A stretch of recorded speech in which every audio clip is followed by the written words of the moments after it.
পুরুষ মানুষের জীবন মানে মানিয়ে নেওয়া, কখনো পরিস্থিতির সাথে, কখনো নিজের অবদ্ধ মনের সাথে, কখনো বা পরিবার পরিজন, সমাজ বা রাষ্ট্রের সাথে। তবে মানিয়ে তাদেরকে নিতেই হবে।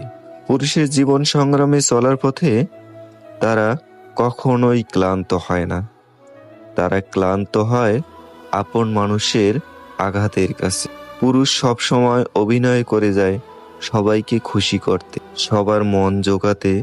সে বড্ড মরিয়া, কিন্তু দিন শেষে সে একা, নৈসর্গিক এই পৃথিবীতে। তাদের মনের কথা কেউ বোঝে না। তারা নীরবে নিভৃতিতে চোখের জল ফেলে। সেটা হয়তো কেউ দেখে না, আর দেখারও প্রয়োজন বোধ করে না। তারা বড্ড একা।